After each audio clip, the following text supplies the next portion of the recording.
if I'm getting any feedback on this microphone.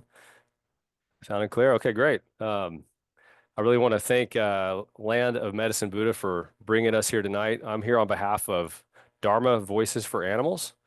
Dharma Voices for Animals is a global animal advocacy organization that has centers or employees all over the world, particularly in Asia and Southeast Asia, also here in the States. I'm coming on board as the director of U.S. Centers in a few weeks. I'm starting soon, so I'm excited to be here at the Land of Medicine Buddha. This is such a beautiful place, and my wife and I have been working for the National Park Service for the last 5 years, and we were park rangers. And I was attending the Dharma Voices for Animals monthly meditation. I was telling the people there about this program that I give in the national park that's all about the environment and some challenges we're facing. And the president of DVA, Bob, said, "Hey, you should give us a call. I want to talk to you." So that started this whole conversation that brought me to where I am now. I'm here with you guys today on behalf of DVA and starting to do this talk that's been done hundreds of times in the national park up in Marin County. I don't know if you guys have ever been to the Point Bonita Lighthouse. That's where this program originated in the Marin Headlands, and it's now being adapted to share outside of that location. So it's really cool, though. We were interpretive rangers, and there's a different types of park rangers in the Park Service. There are the law enforcement rangers; they carry the guns, and then there's the talking rangers, and that's the interpretive rangers, and they're the ones that wear the flat hats, and they're kind of an iconic character. People like to take pictures with all of us, especially my wife when she has braids. She looks like a Disneyland character. And but we do interpretation, and interpretation is interesting. There's different principles of interpretation, and one of the principles of interpretation is not just education, but provocation. And by that, what it means is that the goal of the park ranger interpreter is to help you, provoke you to have new thoughts and new ideas about an object or a place you might not have thought about like that before. So leaving with a different experience, going to the lighthouse thinking you're going to see a lighthouse and leaving the lighthouse with like history, ecological information that you might not even have been interested in, but now you have it. Um, so that's kind of the training that I have to give a talk in that vein. So that's kind of what I'm going to do tonight. I'm going to give you guys a little bit of a story. I think it's a very important story, and I'm excited to share it with you. My path as a Buddhist began 20 years ago when I was hitting a really dark emotional place, and a friend of mine gave me a book from His Holiness the Dalai Lama on how to practice happiness, and I got into Buddhism, and like most things, if I find it interesting, I go all in. So I got really obsessed and was really into the Tibetan tradition for a little while, and worked with a Rinpoche, and then I found a Zen group that I really got into, and then a Vipassana group that I really got into. And my practice currently is I really wanted to get to what did the Buddha say? And I got into the Dhammapada and started practicing the simplicity of the five precepts, the Four Noble Truths, the Noble Eightfold Path, the three Dharma seals, practice of metta meditation, and counting my breath is such a powerful practice. All of that together for me is really what works. So I'm grateful to be here on behalf of DVA. I'm grateful to be here to share my experience as a park ranger, and also to be here, someone who loves the Buddha's teachings. What a beautiful place. My wife and I are in our off season right now, so we just spent a month out in Arizona. We usually work in the summer, then we're off in the winter. So we just spent a month in Arizona, beautiful desert, very dry, the saguaro cactus, really beautiful scenery. And then driving up here today into the Land of Medicine Buddha through that little gorge down the street. For anyone that's online that hasn't been here, you got to come here sometime. It's such an amazing spot. There's this creek down here with this beautiful gorge full of amazing redwood trees. And I know it was flooding here last week, so it's very rich and vibrant energy coming out of there. And I was listening to Shanti Deva on my way over here today. The guide to the Bodhisattva's way of life is one of my favorite, very long poem type of a teaching. I was listening to that on the way here today and just feeling so grateful that I get to be here with you guys. And last night I went out and I looked up at the stars and I got chills. I got a jolt of electricity went through my system. And I thought about Shakyamuni Buddha. The story goes he was sitting here on a beam of light into a dark world to teach us love and compassion. And I love that idea of him being sent here on a beam of light to teach us love and compassion in this dark world that's dominated by cravings and so much suffering. And I feel that I've been sent here tonight by the Buddhas because I did not grow up as a Buddhist, but I have done a lot of work, and somehow my karma has fruitioned to this moment right here, right now, that we're together. This is a gift to me to be here. And there's a beautiful story about the Buddha when he found enlightenment. The Buddha worked so hard and sacrificed so much to find his own enlightenment. And he was in bliss, and he said, no one will want to do what I did. This is going to be too hard for a world of sleepwalkers. And he thought for a moment, he said, yes, but not everyone is asleep. There are people who are like the lotus pond. There are people who are under the water, who are drowning. There are people who are just starting to peek up above the water. And then there are those who are above the water, the lotus that is fully alive and awake. And I feel like anybody who's here, whether you're on Zoom or you're here in person, you are that lotus because your karma brought you here today so that we could all be together and we could learn about what's happening to the earth and what a beautiful sacred place this is and how important it is for us in our survival. So I'm so happy.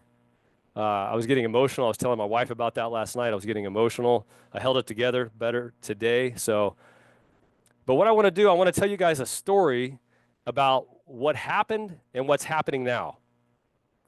And this story started at the Point Bonita Lighthouse. I know the people on Zoom are not going to be able to see this so well, but the Point Bonita Lighthouse is on the Pacific coast. If you could imagine being in this spot, it's about 2 miles west of the Golden Gate Bridge.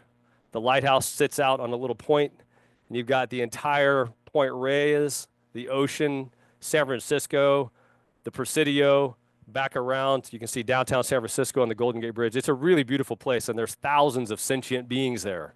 Birds and whales and harbor seals. It's a beautiful place. So that's where I love to be. I love being near the ocean.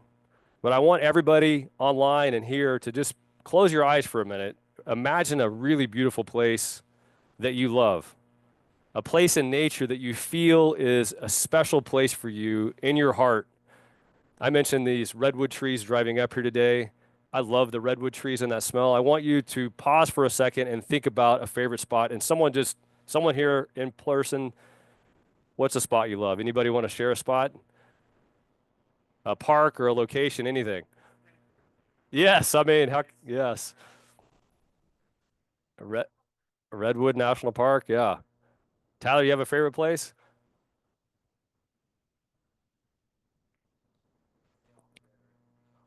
Ah, amazing. People often ask us when we're working as park rangers, what's your favorite national park? And I go like this. I say, I got my favorite tree park. I love the ocean park. I got mountain parks. And then there's Utah. Utah is its own world. You will never see anything like Utah anywhere else on the planet. You can see green trees and brown mountains all over the place. But Utah is, I'm with you, is amazing. So if you haven't been, I recommend it. So whatever place you thought of for you guys online too, whatever place you thought of as your favorite place, that place is under threat. And that place has gone through major challenges through the years to even be preserved as it is now. So I want to tell you guys a quick story about the stuff that happened on the Pacific coast around the time of the lighthouse to tie it into the topic of my talk tonight. The topic of this is, what is your legacy going to be? And by legacy, I mean, we talk about the definition is the long-lasting implications of your actions, right? And this works really well in Buddhist terminology because we understand karma, cause and effect. Everything we do has a cause and effect. What is our legacy going to be? What are we going to leave behind us? Because we can look back to the 1800s and tell some stories, and I want to do that real quick. So on the Pacific coast in the 1800s, before the gold rush, it was called the fur rush. I got a picture of a harbor seal where we work at the Point Bonita Lighthouse. There's a family of harbor seals, a colony of harbor seals. And during the fur rush, trappers from all over the world came and they hunted the marine mammals, the furry critters off the Pacific coast almost to extinction. Up the rivers, they were gone. From the Aleutian Islands to Baja California, no furry animals on the California coast, on the Pacific coast. And they did this with not a whole lot of technology. They did this just with sheer determination, right? And about the same time that was happening, they called it the whaling bonanza. The whales were eradicated. The Pacific population of whales was decimated down to about 2% of what it had been before. So the whales we see now are a tiny fragment of what once thrived in the Pacific Ocean. And they did that with not much technology. They did that with harpoon boats. As they got more and more advanced, they became more and more efficient, right? The same time all of that was going on, I don't know how many people here mentioned redwood trees. 95% of the old growth redwood forests were all harvested. This is all happening at the same time. Only 5% of the old growth forest remains. I love Santa Cruz. I love going up to Jedediah Smith and Crescent City. The smell of, we used to live in Mill Valley and we would drive over Mount Tam down to Stinson Beach.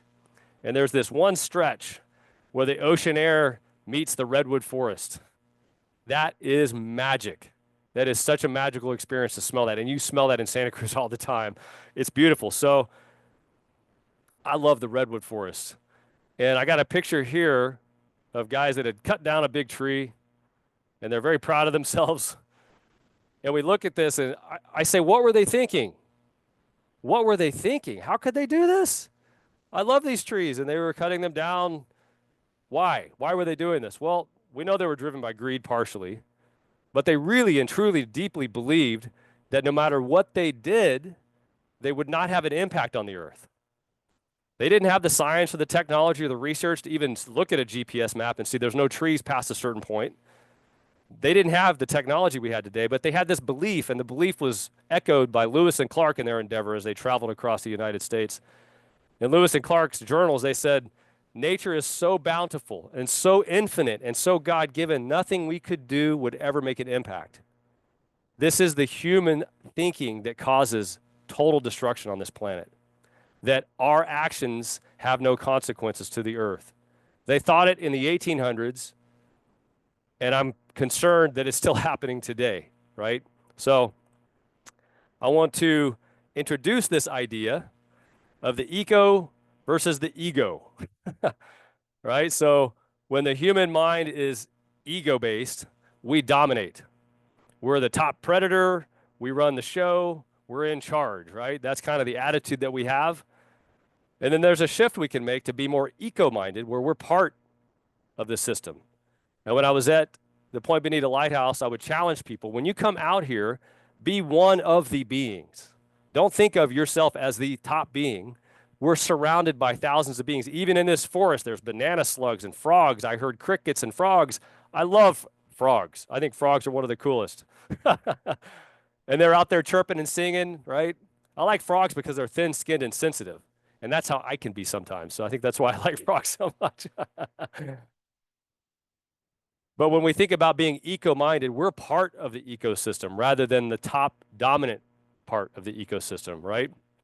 So I want to shift gears now. We talked about the 1800s and what happened, what legacy they left behind, right? We can look at the stumps. We can hear the stories of the harvesting of the whales. We can hear about the harbor seals, and we could be disgusted, honestly. How could they do such a thing? They left a really ugly legacy behind. So what is our legacy? What legacy are we leaving behind? And this is our little blue speck of dust floating in space, the blue planet, right? Tiny little speck of dust floating through the cosmos. And we're on this thing. And this is our home. This is our home. We got nowhere to go. I don't want to live on Mars, even if they develop jets. I like it here. I like the trees. I don't want to leave, right? So the information I'm going to share with you guys, there's two things I want to tell you real quick. The first is that everything I'm going to share with you is easily found and verified from reputable sources, okay? Second thing, and more importantly, none of the information I'm going to share with you guys has ever happened in the history of this planet. So what I mean by that is that it's not cyclical. One of the main arguments you'll hear against any sort of concerns about the environment is that the Earth goes through cycles. That is true. I'm going to point that out in a little bit. These cycles are always followed by a mass extinction event. So it's not a good thing that the Earth goes through major cycles, but it is true. However, I'm not presenting any cyclical information here. First time any of this has ever happened. So I want to split it up into what's happening in the water, on the ocean, and on the land, right? So first I'm going to go in to one thing. Before I begin any sort of environmental talk, when I give this, I'm usually out at the, like I said, in a national park, and I see a large group of people, and I'll start getting to this point, and people start drifting away.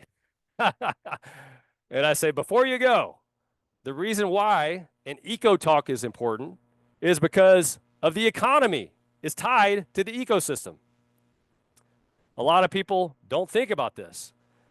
But in 1972, a group of MIT scientists developed a massive study. It's called Limits to Growth. Look this up, 1972, Limits to Growth. And they looked at what is going to happen with the way we're using our planetary resources. And they made some very alarming predictions. They thought we were going to run out of fossil fuels by the end of the century before we hit 2000. We didn't, which is almost a curse because we're able to burn up even more and more and more. But what they predicted was massive societal collapse in the 2040s because primarily of pollution of the ecosystem. When we don't have enough fresh water to produce industrial goods or raise crops, we got problems. And so they made that prediction in 1972. A lot of people called them alarmists. They were laughed at a little bit. By the 90s, people started scratching their heads saying, some of this is actually tracking. And 50 years later, so I was born in 1972, so it was a good year. 50 years later, in 2022, a group of scientists got together again. It was audited by KPMG. The reason I'm name dropping that, it's one of the big four accounting firms.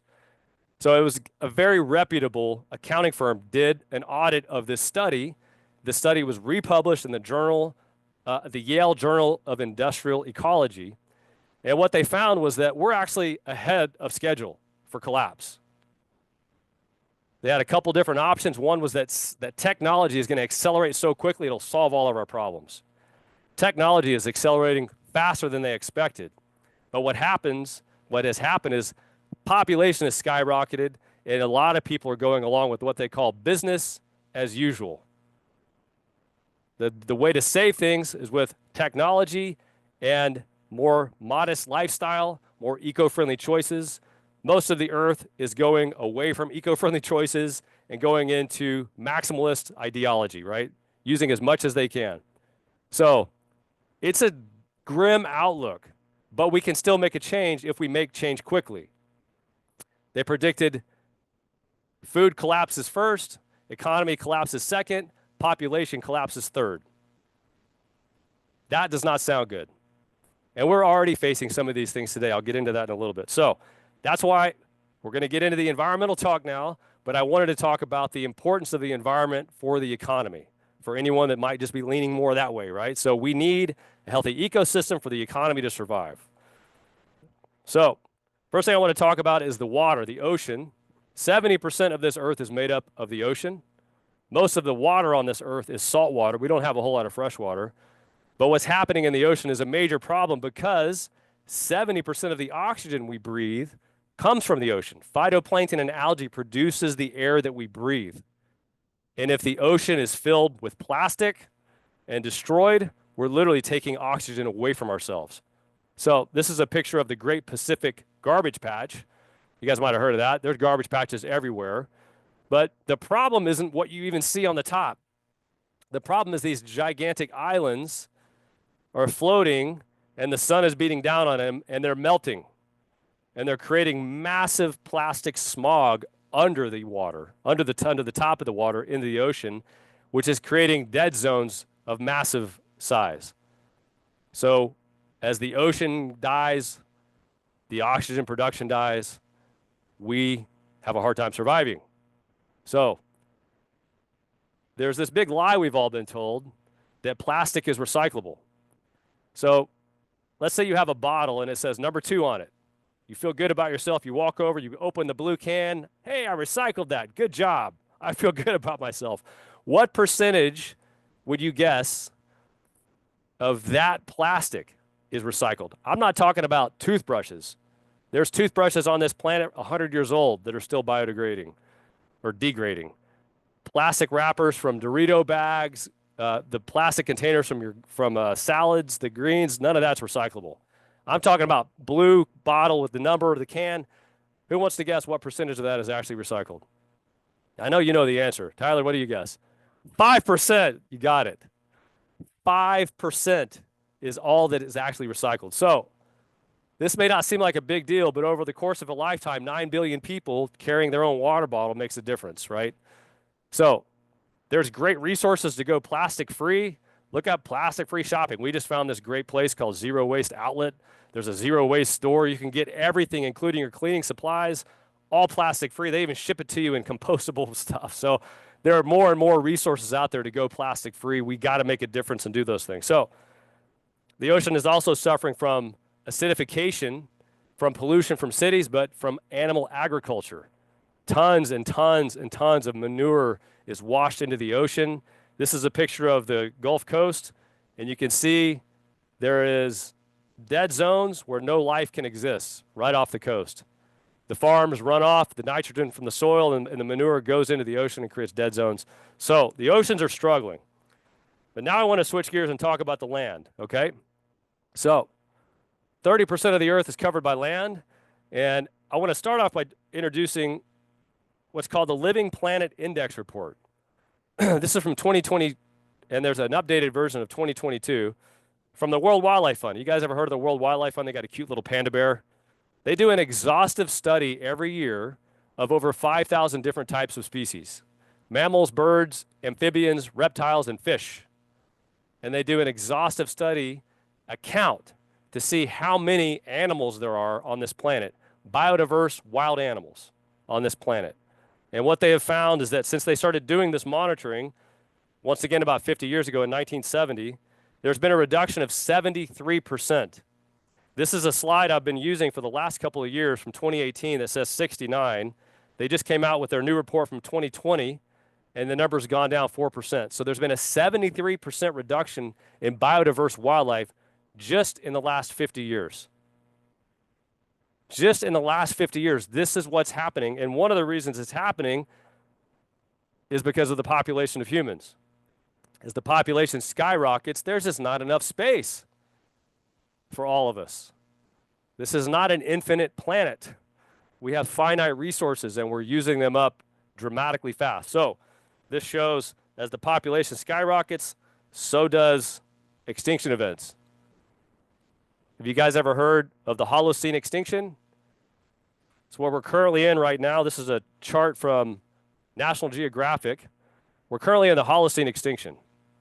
So you can see on this graph that there are ups and downs, cycles on there.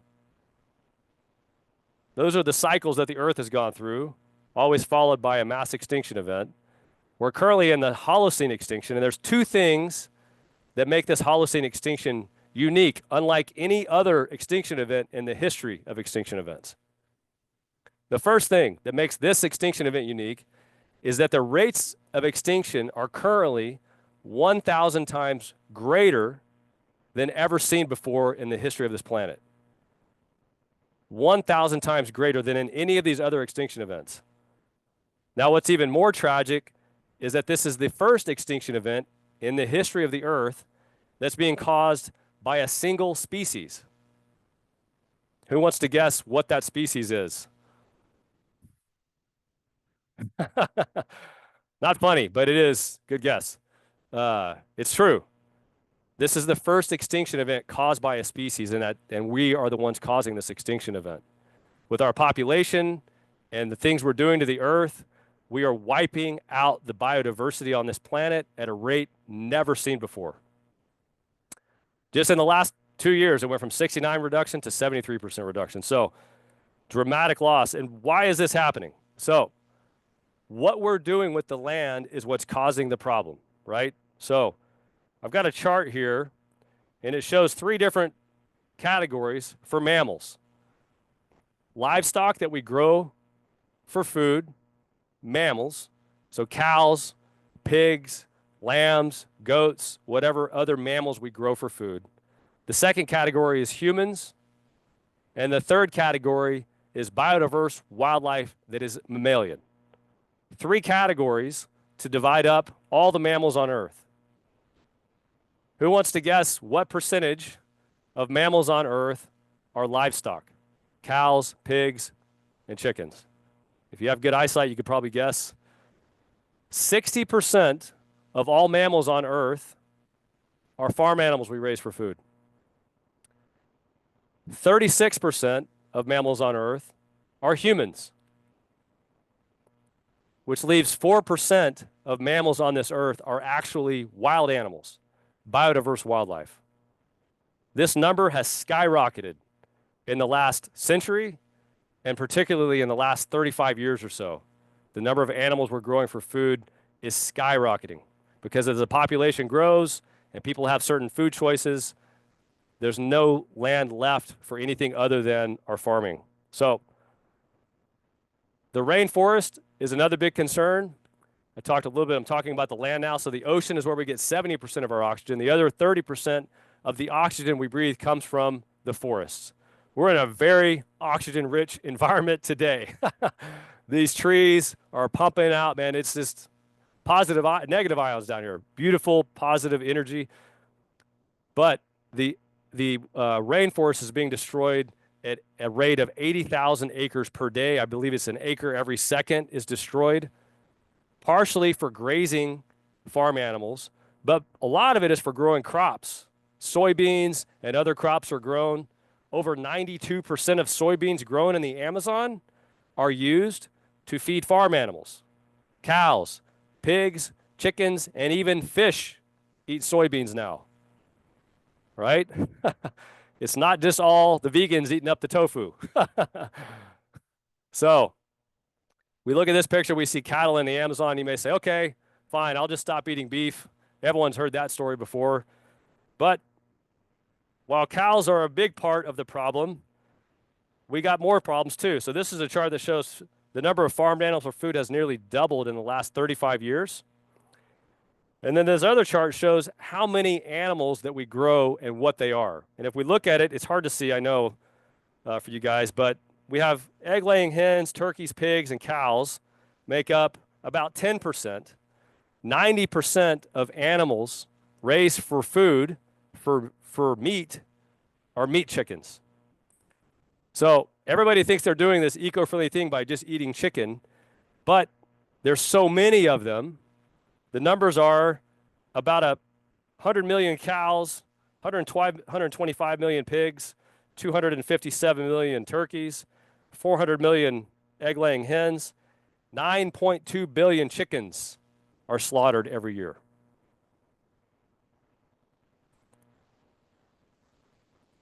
$9 billion. So that's a huge number, a major difference. And the problem is the manure, as I mentioned earlier, that's running off. Farm animals produce twice as much manure as all humans put together. There was an article recently published about geological records of the Earth. And if there are humans here in 1,000 years, they will look back on this time period and they will see a permanent geological record of animal manure. And it will leave a permanent mark of when we farmed this many animals. Because the manure is covering the planet. It's incredible to think about it. It's over 1 trillion pounds of manure from animals a year.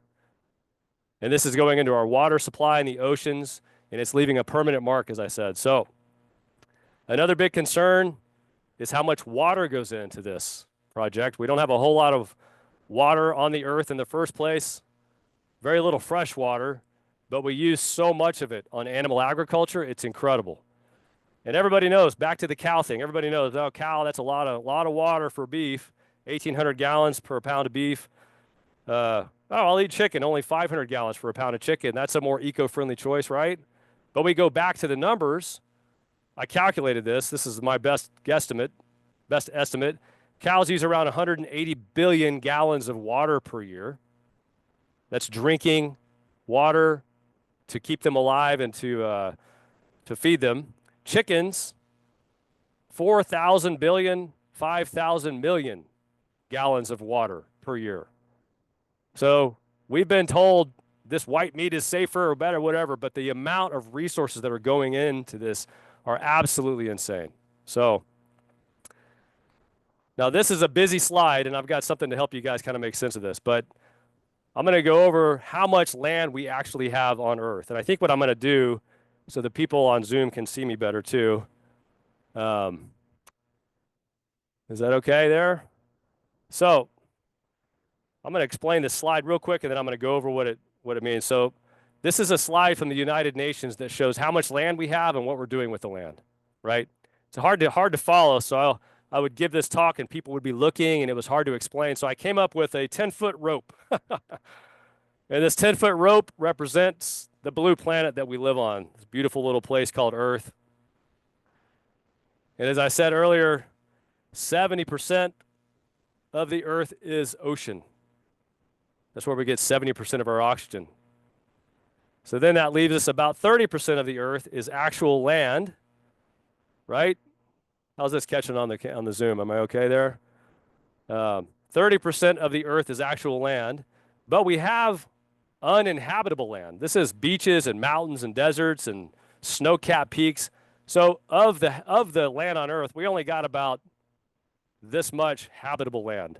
About 70% of the Earth is habitable. And this is what I want everybody to take away from this talk. This is our habitable land, and what are we doing with this habitable land? We're using 50% of the land on Earth to raise crops and graze animals for crops and for animal agriculture. This does not include land to grow crops for humans. 50% of the land we can live on, we're using it for animal agriculture. That's a problem. When we've talked about how much water goes into it, how much devastation happens, half the Earth's habitable land is used for animal agriculture. So, I've got good news though. Everybody's like, good, this is getting depressing. The good news is that it's not news. We've known this for a long time, right? The United Nations came out in 2011 with a massive study. The IPCC, Intergovernmental Policy Panel on Climate Change, came out with a massive study that showed a dietary shift is going to save us. Can we do it is the question. And it wasn't just the United Nations. Oxford, Cambridge, Stockholm, NYU, Harvard, Princeton, Stanford, the USDA, the US EPA, everybody is saying the same thing. I got a great quote from Oxford University.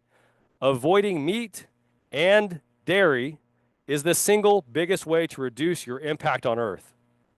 Oxford University, respectable group. I also give this talk in the Bay Area, so I have a quote from Stanford and Cal. They did a massive study in 2022, and their results found that our best and most immediate chance to reverse this trajectory is by a dietary shift, right? So I've showed you guys all those numbers and how that's possible or why that's possible. Or not so, I'm sorry. I've showed you those numbers, but how is that possible? Well, this is a chart that shows you can feed 14 times as many people on a plant-based diet as on a standard American diet that's high in animal products. 14 times as many people on the same square footage. So I got to go back to my rope to give you guys this visual. So here we go. We've got the Earth again. 70% of the Earth is ocean. From this ocean, an estimated 2 to 3 trillion marine animals are killed every year for food. The fishing industry receives $50 billion in global subsidies. The fishing industry alone, trillions of animals, okay? So now we're going to go, here's back to our Earth, how much habitable land we have. This is how much we're currently using. As I said 1 second ago, we could reduce this by, we could feed 14 times as many people if the world ate a plant-based diet. What that looks like is the entire world could survive on this much farmland. And all of this could go back to nature, biodiverse wildlife could thrive, and we would stop destroying our home. Now, what's more concerning is what's happening on this land from other perspectives as well. I mentioned earlier numbers about how many animals are raised for food. Current estimates are that on this much land animals alone, 92 billion animals are killed for food every year. Now, as a Buddhist, this makes me want to cry. The Buddha taught one should not slay nor cause to slay in the Dhammapada. The Buddha lived on this beautiful planet 2,500 years ago. And on this planet 2,500 years ago, there existed maybe 100, maybe 150 million people. Shanti Deva says, we steal the lives of fishes and deers. And to think about that, 150 million people living 2,500 years ago had no agriculture like we do today. The Buddha was sent here on a beam of light into a dark world to teach us love and compassion. But we humans are destroying this beautiful place, and in the process of doing so, killing 92 billion animals every year just from the land and trillions from the ocean. I get emotional thinking about that. What is our legacy going to be when we do that type of damage to this earth? The other disturbing thing is that $540 billion every year are pumped into animal agriculture, subsidized, because this is so not sustainable and so expensive and so inefficient. It has to be propped up and supported by governments so that when you go to the grocery store, a steak doesn't cost $100. And while this is happening on our habitable land, 800 million people are living in starvation conditions, while every single year, 9 million people die of hunger-related causes. Estimated 25,000 people per day die of starvation on this earth. Every 4 seconds, a human being dies of starvation. I've been talking for 38 minutes to think about how many humans have died since we started this talk, while the animals in cages never miss a meal. It is tragic beyond comprehension. This is beyond an environmental concern. This is an ethical dilemma. Scientists have done repeated studies and found you could end world hunger with a $40 million subsidy every year. You could also end world hunger with the crops grown just in the United States. But we feed all these crops to the farm animals, get a very poor yield on investment. It takes 16 pounds of crops to get 1 pound of animal flesh, while those 16 pounds of crops could end world hunger. So this is a tragedy that's beyond comprehension. And to think about the Buddha walking the earth with 100 million people here, and now we have 9 billion people and 92 billion animals slaughtered for our taste pleasures every year. It is beyond tragic. So I have some good news I'm going to continue with, and that is that, if you guys have heard of Bloomberg Financial has shown that the plant-based food market has gone from 30 to 60 billion just in the last couple years. It's estimated to hit 160 billion by the end of the decade, right? This has been called, the plant-based movement is being called the fastest growing lifestyle in the history of the earth, fastest growing social justice movement in the world. In the US, a 500% increase in plant-based eaters in the last 10 years. The UK has a 370% increase, the EU 50% just in the last 2 years. We get to give this talk out in the, to people from all over the world. Australians are ahead of us. Germans knock us out of the park. The Nordic countries make us look like cavemen. We are way behind here in the States. We have some work to do to catch up to countries that are ahead of us on this adoption. So I said earlier something that is interesting, right? So what I said was thinking about cause to slay. The Buddha said one should not slay nor cause to slay. This word cause is important when we look at these numbers. What's causing these numbers to change? We live in a supply and demand economy. We live in a supply and demand world. We literally vote with our dollars for what we want. When we go to the grocery store, this is a passive decision. You can buy dairy milk full of suffering and environmental destruction, or you could buy a plant milk, an eco-friendly option that no animals had to suffer for. The options, it's passive. It's a passive decision. Instead of picking up this, you pick up this. You vote with your dollars for what you want to see, because change has always happened from the ground up. Systemic change, if you look back at the abolition of slavery, women's rights, human rights, women's rights to vote, all of these things have happened when individual people have taken personal responsibility for their own actions.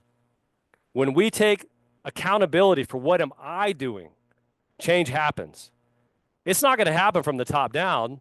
They got the power, they got the money. We have the control by the choices we make. And as I said, you used to go to the grocery store, you'd see one thing, now you see 10 different types of milk, 10 different types of hot dogs and burritos and hamburgers. Hey, beans and rice are the cheapest food in the grocery store. If you want to buy a delicious vegan burger, go for it, but you don't have to. You can live healthy and more eco-friendly with different food choices. So, yes, so I just wanted to make that point about the supply and demand. So I always have to throw this out because this is the number one thing I hear from people. Hey, I tried to drink almond milk, but I heard it was bad, so I gave up. This chart just shows all of the milks. I have to throw this in here because I hear this so often, it's almost comical. Dairy is the worst in every category. Okay, almond milk uses more water than the other plant milks, but I like oat milk personally. There's other options out there, but you can see I just had to throw this in because people really get hung up on almond milk water. I want to talk real quick. Another thing I hear all the time, well, regenerative farming is this whole thing, and we're going to be able to use less land and more friendly ways.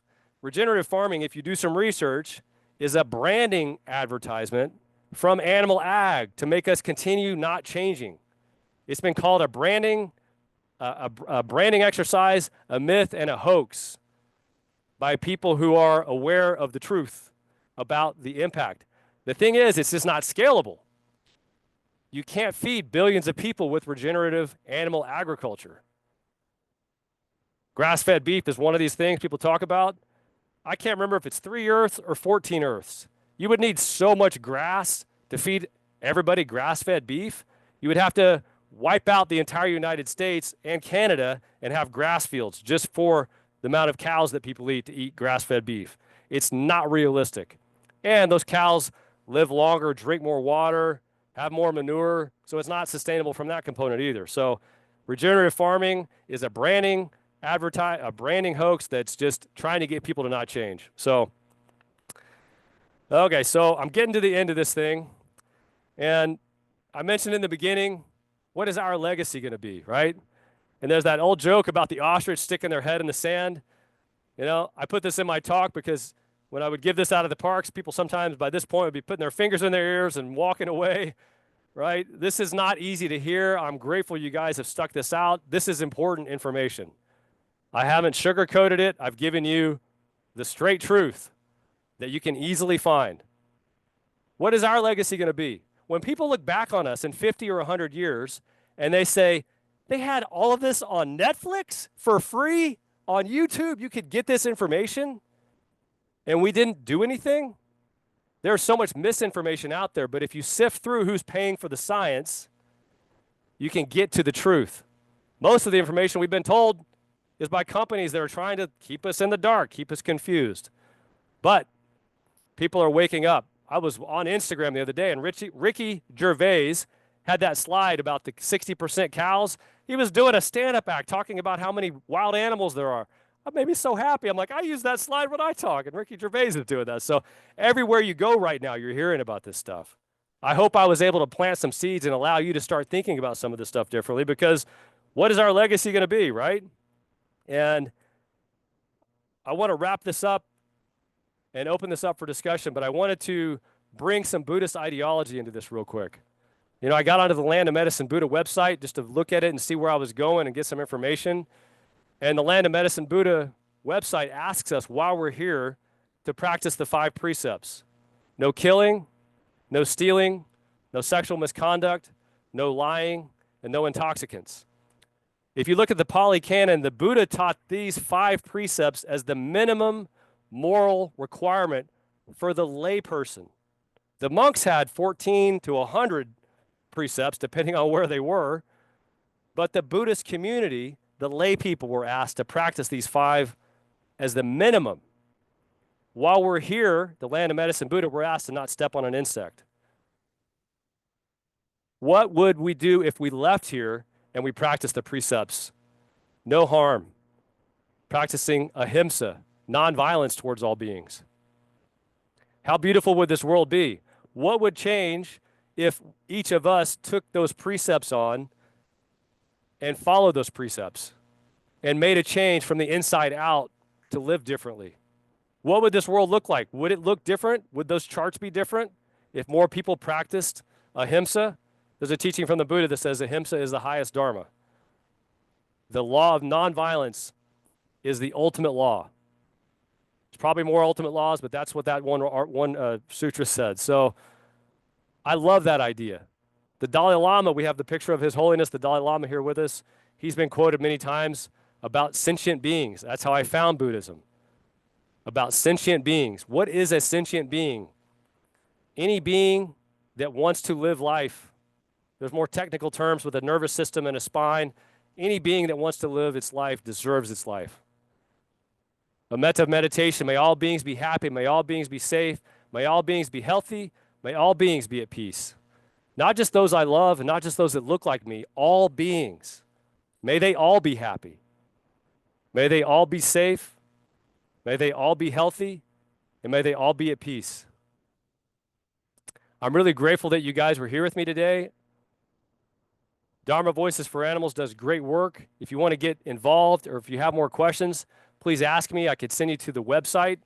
It's beautiful. They do a lot of great work worldwide. And I'm very honored to be here with you guys today. And this is something I'm very passionate about. So thank you for listening. And I would love to have questions and answers. Anyone wants to share a story, please participate. I know there's some people online too. So, hey guys. Hey, Marcy and Paul, some of our friends on there. So,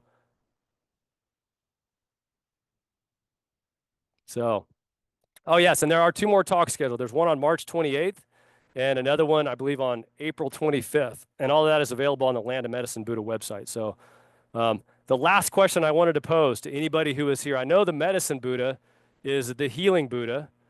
People who are regular practitioners here, what would the Medicine Buddha do?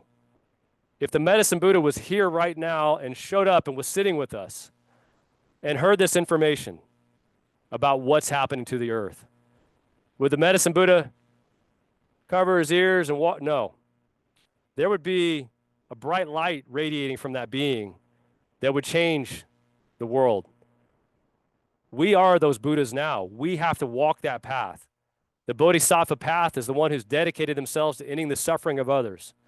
It's a very powerful path to walk that path, and it gives you freedom and peace. It comes with some suffering too, because you're trying to help those that are suffering. But the amount of suffering we go through is so minimal compared to the beings we're helping by taking on that path. So thank you guys. I would love to hear any questions or comments or thoughts. We're open to conversation now, so thank you so much. Hi, Johnny. Thank you, Forrest. I just want to, can you guys hear me on this? Is this coming through yet? Hello, hello, hello. I can hear you. Hey, everybody. I just wanted to say to all of our Zoom family on there, if you want to comment or have a question, feel free to unmute yourself. And everybody in the room, if you could speak into the microphone so our Zoom family could hear as well, that would be great. Thank you. Not all at once. Yeah, we're sorry for the technical difficulties. We had slideshow that we were trying to get projected onto the screen, and we could not get it to go from the computer to the screen. So we tried 3 different ways, and it just would not connect. So that was a bummer, but hopefully you guys were able to get something out of the talk. So And also, I can include those in on the email with Yes. the Actually, I plastic have a bag as great well too. slideshow that our Johnny helped put together too that goes through all of the slides with information on the slides. I think that'd be a great thing. If anyone's interested, I'm going to, uh, well, if I guess my email is forrest@dharmavoicesforanimals.org. If anybody is at home or online or here that wants to email me, I can get you that slideshow. It's a really great presentation. It has all of the information, all of the slides with some information on the slides. So,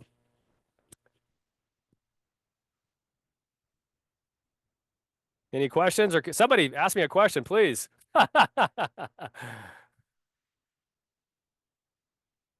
Not a, it doesn't have to be a question. Just participate. I don't want to be the only one talking tonight. Not a question. We've appreciated hearing you today. Thank you very much for spending your time.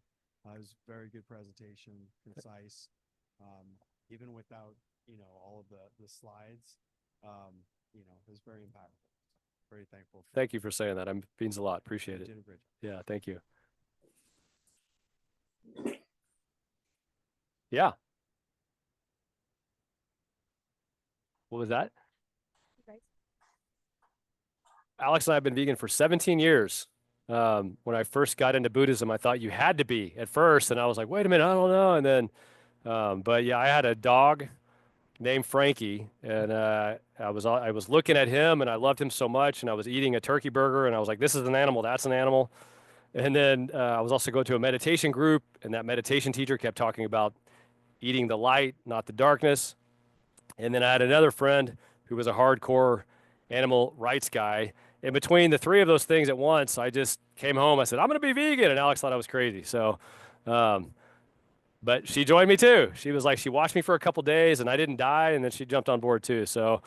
Um, so yeah. And the main thing that DVA is our goal is to help Buddhist centers develop a more sustainable, compassionate food choices.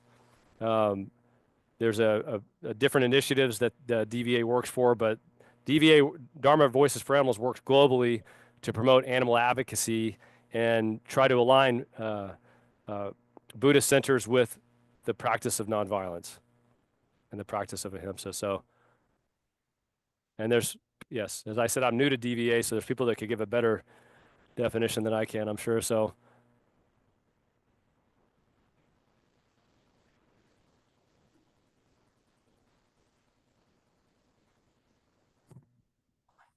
yeah, so the question was almond milk versus cow's milk. Marcy had asked about water usage for almond milk versus cow milk. Yes, Is that okay, right? Marcy. Where is that slide? I got it right here. I'll explain it to you when I show it to you.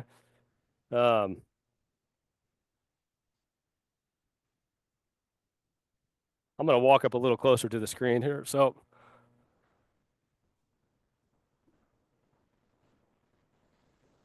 okay, so, and as I said, we can email this to you. So you have all of this.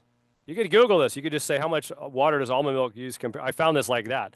So this is emissions, meaning for dairy, this is dairy milk is across the top. Emissions, land use, and water use. How much square meters for 1 glass of milk? Water usage. So almond milk is bad compared to the other plant milks. Compared to dairy, it uses about 50% as much as dairy. So the dairy industry spent they spent a lot of money on different things. They've spent money trying to sue different plant milks so they won't call themselves milk. They spent a lot of money smearing almond milk because almond milk uses half as much water as dairy. So the dairy industry is really pretty amazing how much money they spend to keep people confused. So, as most of those organizations. So, 1 second. Could you say it into the microphone, please? Yeah, the part where you talk about plastic, with plastic hits home to me. I remember learning about, I think it was Dow, mm-hmm. early on, funding the whole concept of numbering the types of Yes. plastics to market to people, Yeah. so that we would get on board with continuing to consume plastic with the idea that it was recyclable. And when only one of the 10 categories, Yeah. whatever, is even partially recyclable, but we still go along with it. But Yeah. it's amazing how the government and lobbyists have been able to steer all this. And I'm in finance, so I see macro and micro economics and politics at play all the time, and it's really amazing to see, like you said, how much of the stuff is readily available. Yes. There's documentaries about it. Yep. And you don't really have to really scratch the surface too far to see a lot of this stuff. So it's choice driven. Yep. And a scarier component that you didn't really touch on, but kind of obvious, the population growth around the world and how it's continuing to spike, and how industrial nations, their argument that, hey, some of these, the other countries, other parts of the world are starting to cut back. Yeah. It's their time to shine. They Yeah. want Yeah. vertical. Yeah. They want Absolutely. the opportunities. Yeah.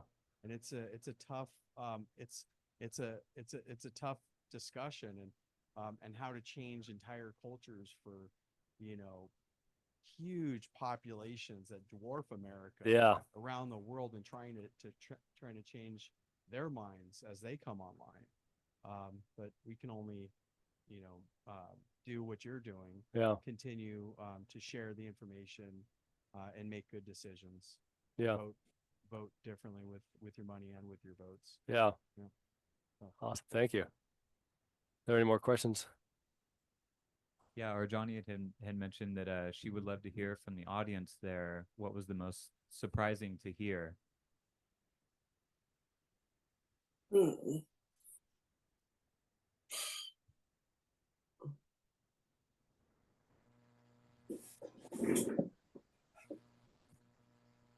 Linda, did you have something that you would like to share about that?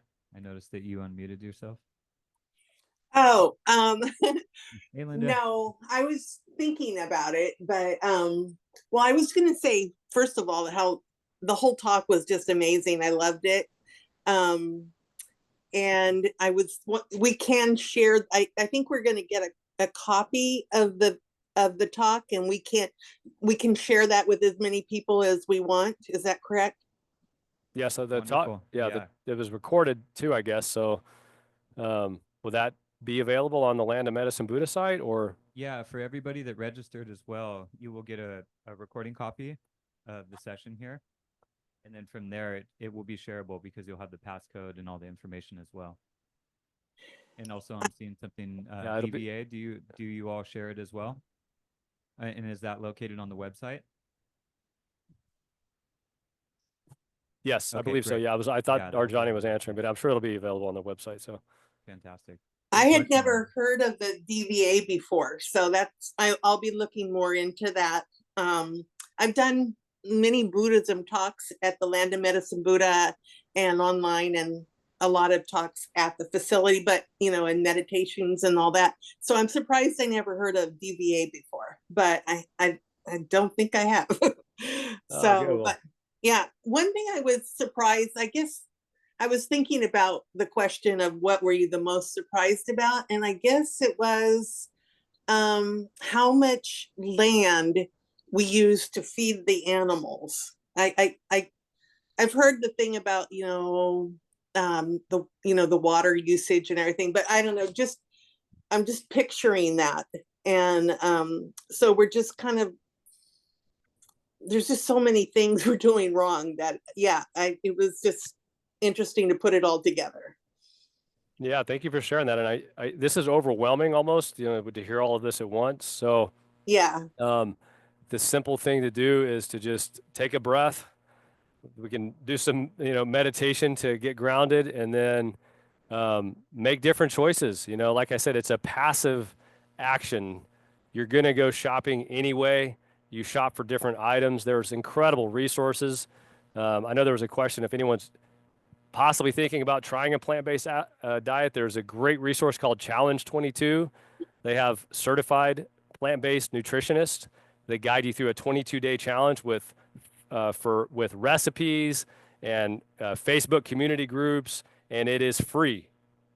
Hmm. So Challenge 22. I know we have a couple friends that have done it. One of our friends went through it and then became a mentor because they liked it so much. So they wanted to participate. So, and that's a free online resource. There's so much stuff. I mean, there's a couple guys and gals I follow on YouTube that have, full weeks of meal prep with all of the macros broken down, showing how much protein and everything you're getting every day. And that's all free. It's really so much out there now. So, as I Yeah. said, this is the fastest growing lifestyle in history. I didn't mention this, but I found a couple of things interesting from AI. AI has made a couple predictions that I found in an article on The Guardian. One of them was that animal-based products will be off the supermarket shelves by 2040, and that the world will be 100% vegan by 2075. I don't know how we can even make it that long, but maybe that's like people still eating whatever they can hunt or something. But these industries are not sustainable. We're running out of water. We're looking at massive collapse. So anything we can do to make a change now and slow this down, the way I look at it is that even if it does collapse, well, at least I'll have been doing the right thing. At least I'll be on the right side of that story. And obviously, from a karmic standpoint, that's a better place to be than being part of the problem. So, Yeah. Also, I just wanted to comment that I always thought I was doing a pretty good thing by like no red meat or pork and just eating chicken. And now, now I don't feel so good about it anymore. Like what you said, the chicken's not necessarily the answer either. yeah. It's more like kind of give up meat in general.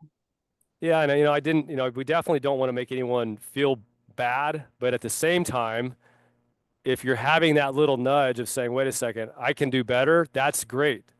And people do know, like, oh, these, like you said, people shift towards other options.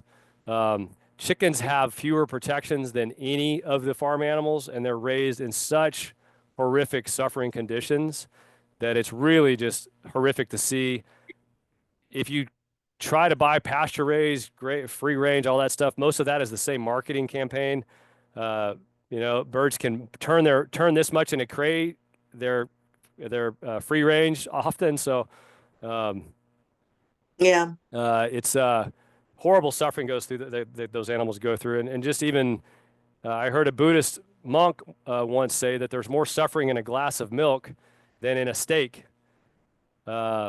The cow that was raised for beef lived maybe a year and suffered a horrible death, and dairy cows live 6 years or maybe 7 years where they're reimpregnated, their babies are taken from them, and they're milked until they're empty, and then they're killed. So they live a really horrible life, and dairy is very cruel. So, just things to think about. So, Yeah.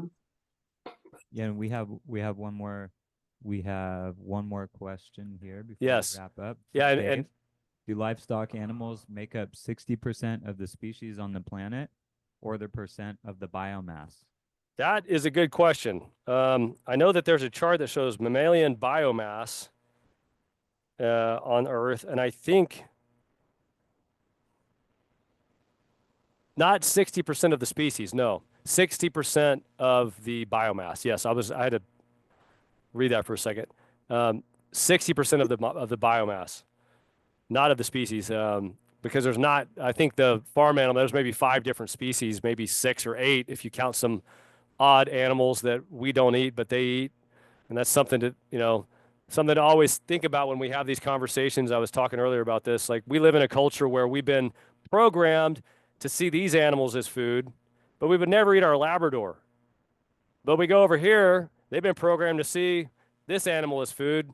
A Labrador might be food, but a cow wouldn't be. And then over here, they don't eat pigs, but they eat whales. We don't eat whales. We wouldn't eat dolphins, but they eat dolphins, and we eat chickens. And yeah, it's all cultural programming that's gone into our thinking. We were taught certain things at a young age. And it's very easy to say this in a Buddhist crowd. May all beings be free.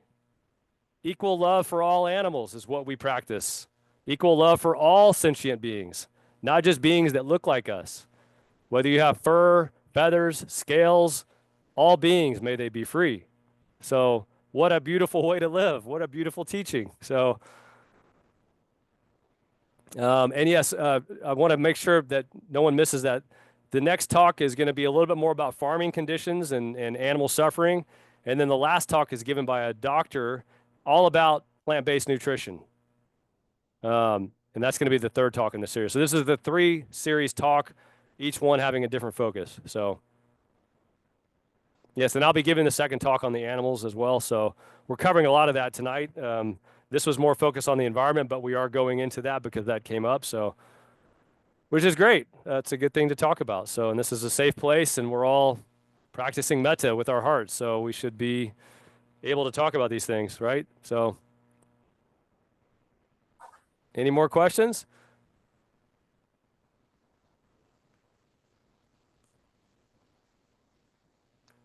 Yes, the Bodhi project on the DVA website is really great. It's got a lot of information on there too about what animals go through in modern agriculture.